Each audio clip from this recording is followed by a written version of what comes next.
Бір әңгіме қозғайын ауыл жайлы, бұдан артық рахат табылмайды. Бұлдырасын сағымдай өткен бір күн, бір әңгіме қозғашы ауыл жайлы. Ауыл, адамзаттың кең-дүниеге алғаш қадам басқан, өмір есігін ашқан қасиетті мекені. Туған жер, әр адамның жүрегінде ерекше орын алатын, сағыныш пен жылулыққа толы ұғым. Осындай қарапайым ғана ауылдан талай дарынды, қайсар мінезді, ел мақтанышына айналған тұлғалардың өсіп-өнуі көңілге қуаныш ұялатады. Солардың бірі спорт әлемінде өз қолтаңбасын қалдырған, еңбек пен табандылықтың жарқын үлгісіне айналған тұлға, ауылымыздың мақтанышы, ардагер спортшы, дзюдо мен самбодан халықаралық деңгейдегі чемпион Жасталап Шапиев.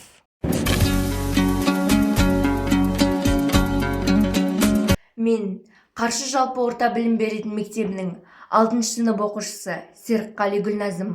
Осы бір ерекше жанға арнаған ұстаз, спортшы, тұлға атты деректі фильмді назарларыңызға ұсынамыз. Өмір жолы өнеге еңбек еткен ер ғана, жетістікке жетеді талмай еңбек еткенде. Күшпен, жігер, намыспен шыңға шықты талпынып, жеңіс оған жолдас боп, еңбегімен танылып.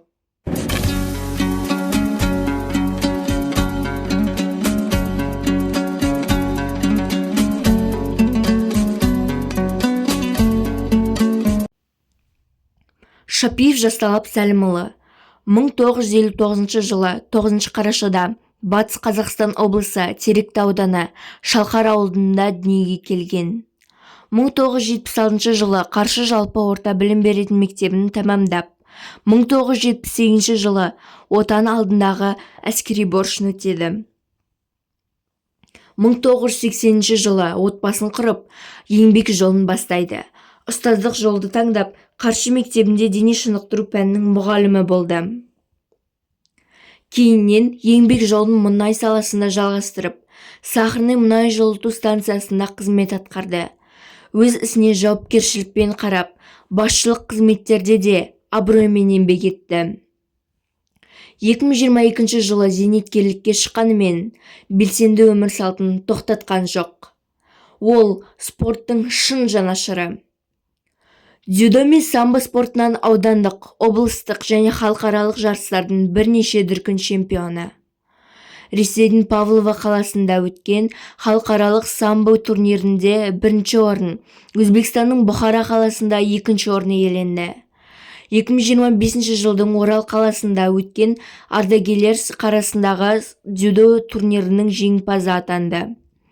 Сол жылы Францияның Париж қаласында өткен әлемдік додада жүлделі орынға ие болып, ел намысын қорғады. Бүгінде ол жас ұрпаққа бағыт-бағдар беріп, дзюдо үйірмесіне жетекшілік етуде.